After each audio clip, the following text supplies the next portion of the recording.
Hello, my name is Michelle and I'm a student physical therapist, and today I'll be conducting an Astrand Cycle test with my colleague Alyssa here.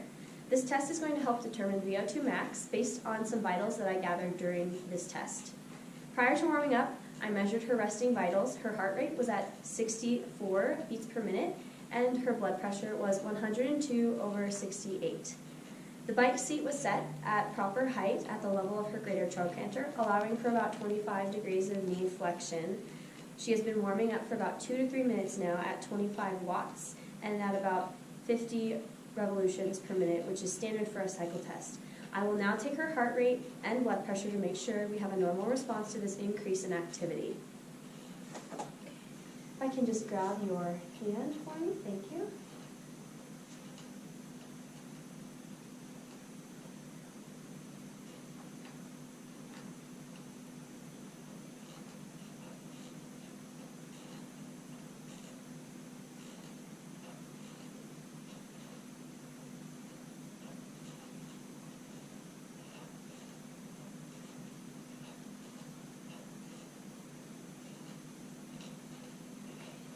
And so what I did is I just used this clock on the bike and took her heart rate for 30 seconds and multiplied it by 2, and so we got 84 for that first one.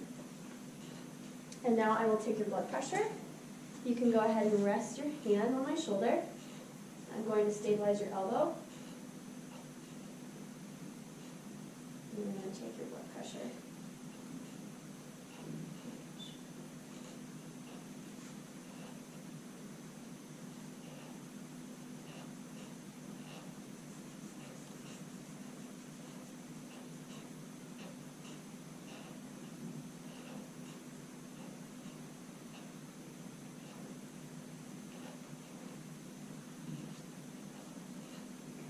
Good.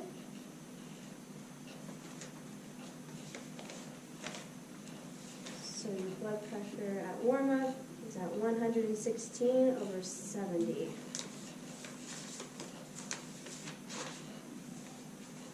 Okay, I've taken her vitals, and she has a normal response to this dose of exercise, this increase. Her heart rate was at 84 beats per minute, and her blood pressure 116/70. Alyssa is a young, healthy female who exercises 5 days a week. She has no family history of cardiovascular disease and does not present any signs or symptoms of CV, metabolic, or renal disease.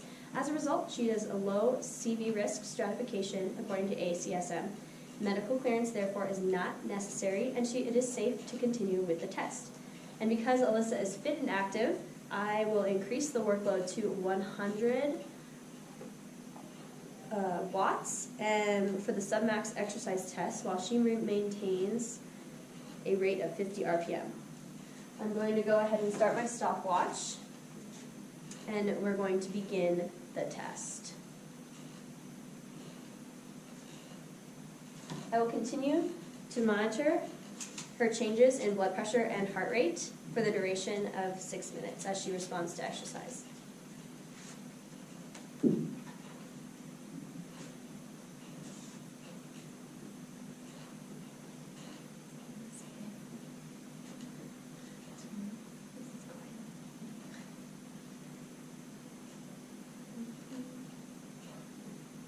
Make sure you're maintaining 50 RPM.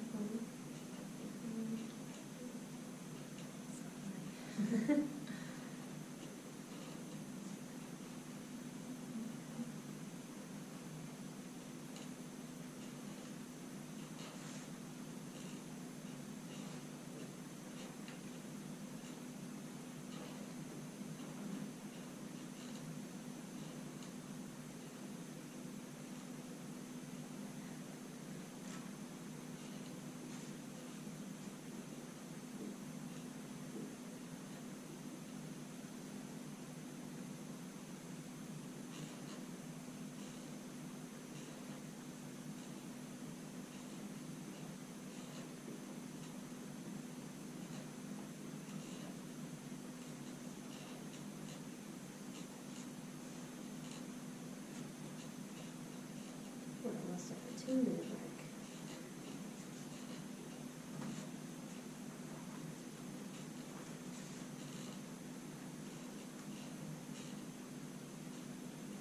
Okay, very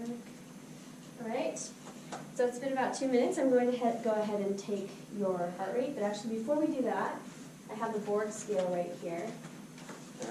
What is your rate of perceived exertion? 11, okay. Oh, actually, hang on. Yeah, 7. 7? Oh, okay. Just kidding.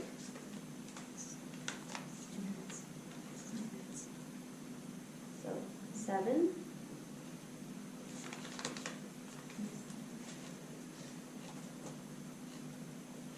You sure don't you want to do 11 maybe? Yeah, maybe 11. Okay, 11. 11 is the best one. Okay, so let me go ahead and take your heart rate again.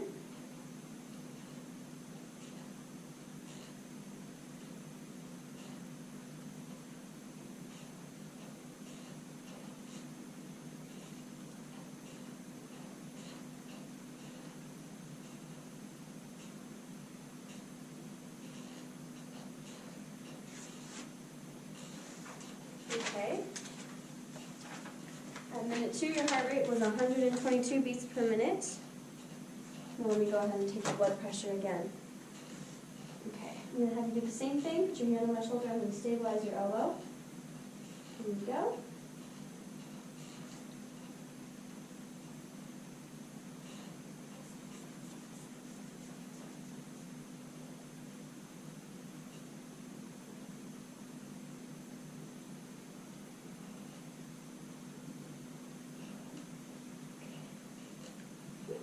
Very good. That was 128 over 72.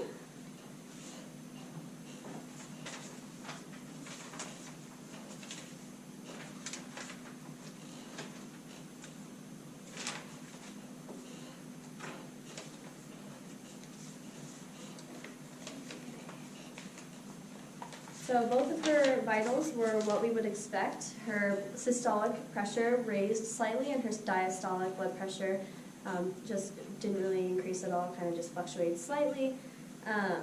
So as a result, it is safe to continue with this test. We have no reason to stop. And in a couple minutes, I'll take your vitals again, but this time we'll take heart rate twice to make sure that you are at steady state.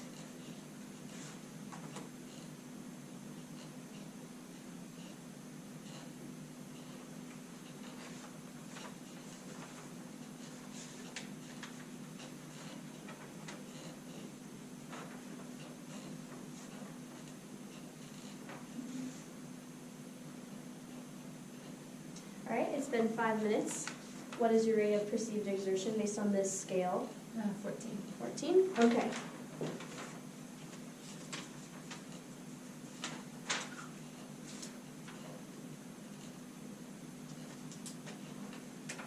All right, and I'm going to go ahead and take your heart rate.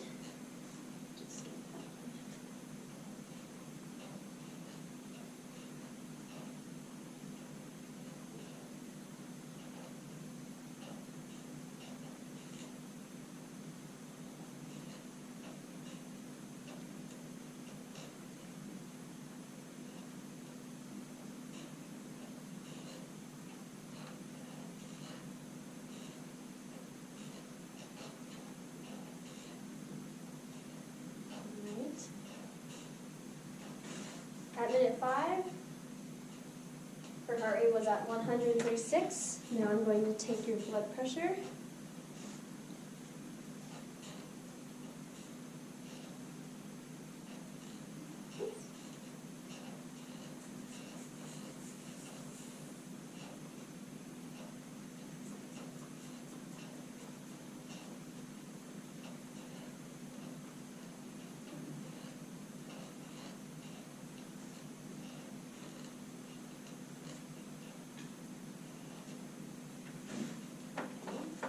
Blood pressure 138 over 72, and then one more time for heart rate.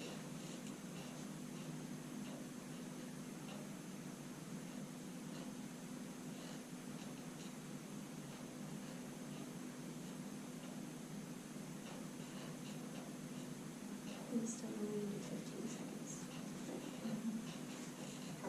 Okay. Minute 6, heart rate was 140. So it's been 6 minutes, and Alyssa has reached steady state. I will now bump her down to begin her cool down. She achieved steady state by being within the 60 to 85% heart rate range of her age-predicted heart rate max, which I calculated to be between 114 and 162. So now we're going to have you cool down for about 2 minutes, and good job.